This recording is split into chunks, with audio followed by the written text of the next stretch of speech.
Oke,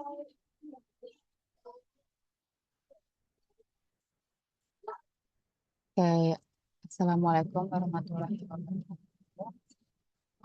Perkenalkan, saya Sezani Firza Badrun dengan NPM 22068351. Izinkan saya untuk mempresentasikan eh, hasil PPT seminar proposal presentasi saya berjudul analisis tingkat kesulitan emosional pada remaja autism spectrum disorder dengan dosen pembimbing saya yaitu Bu Pidi dan dosen penguji saya yaitu Pak Aziz. Oke, sebelum ke inti, kita ke latar belakang penelitian. Itu subjek yang saya ambil adalah remaja yang merupakan fase transisi penting dari kanak-kanak ke dewasa yang ditandai oleh perubahan fisik, psikologis, kognitif, dan sosial. Lalu pada remaja sendiri, regulasi emosinya masih berkembang, yang artinya rangsang terhadap kecemasan, depresi, penarikan diri, sosial.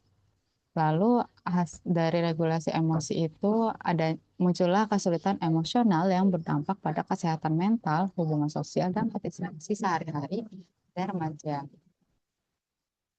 Lalu untuk subjek yang saya ambil itu adalah remaja ASD yang remaja ASD sendiri memiliki keterbatasan mengenali emosi atau alexitimia dan dysregulasi emosi tinggi. Lalu adanya juga faktor biologis seperti pubertas, fluktuasi hormon, sehingga meningkatkan risiko depresi dan kecemasan.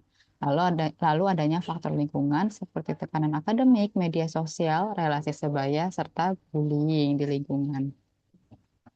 Terus dampaknya apa sih? Yaitu adanya terganggu dalam EDL atau EDL. EDL itu seperti aktivitas sehari-hari remaja, lalu adanya kualitas tidur, keterlibatan akademik, serta interaksi sosial dengan teman sebayanya.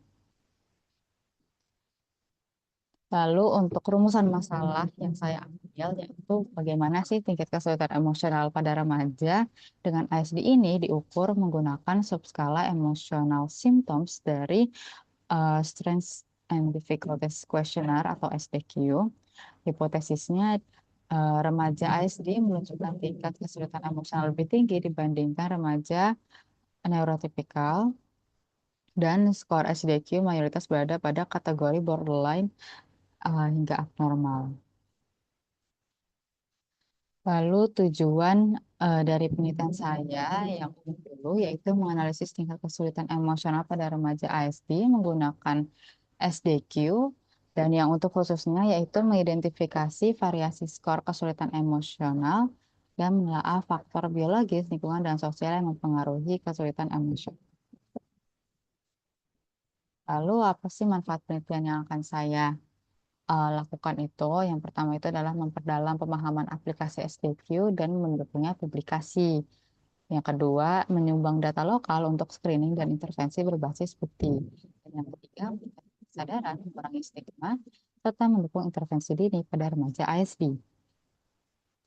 Untuk batasan penelitiannya sendiri, subjeknya saya mengambil remaja ASD yang berusia 10 sampai 17 tahun di daerah Jabodetabek. Lalu untuk instrumennya menggunakan Strengths Difficulties Questionnaire versi orang tua. Jadi nantinya instrumen ini akan diisi oleh orang tua dari remaja ASD tersebut. Untuk desain penelitiannya saya menggunakan desain kuantitatif deskriptif seksional. Untuk keterbatasannya itu adalah bias subjektif laporan dari orang tua dan tidak adanya analisis kausal atau intervensi. Lalu untuk metode penelitian saya yang yaitu desainnya tadi kuantitatif deskriptif cross-sectional. Lalu untuk lokasinya saya mengambil di komunitas orang tua remaja ASD di Jabodetabek menggunakan via WhatsApp dan Instagram. Untuk waktunya Januari sampai Maret 2025 untuk keterangan pengambilan datanya di bulan apa akan saya jelaskan di slide selanjutnya.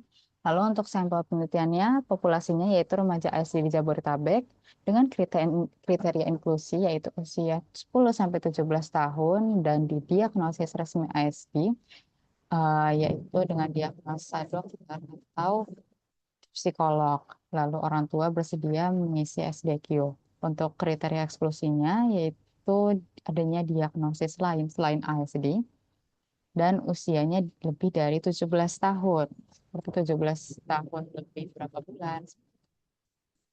Untuk teknik samplingnya yaitu purposive sampling dan jumlah sampel yang saya ambil yaitu minimal di 60.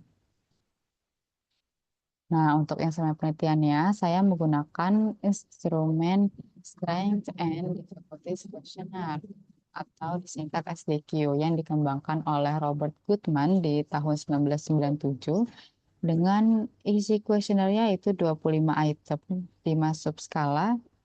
Untuk 5 subskalanya ada emotional problems, conduct problems, hyperactivity, peer problems, dan prososial dengan di scoring Likert 0 sampai 2 yang artinya 0 itu not true, 1 itu somewhat true, dan 2 itu certainly true.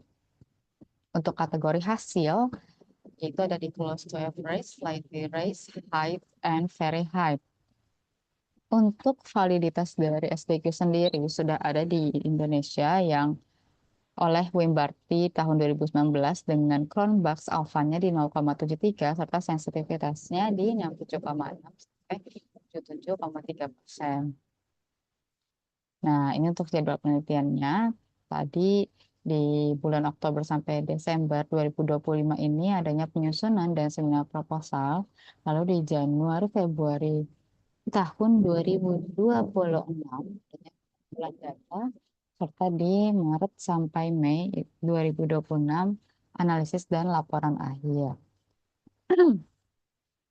Lalu diharapkan untuk penelitian ini dapat berkontribusi pada deteksi dini kesulitan emosional remaja ASD di Indonesia, tepatnya di wilayah Jabodetabek, lalu mendukung intervensi berbasis bukti dalam konteks lokal dan menjadi dasar pengembangan program screening dan intervensi di sekolah atau komunitas. Oke, sekian yang bisa saya presentasikan. Kurang lebihnya mohon maaf. Assalamualaikum warahmatullahi wabarakatuh.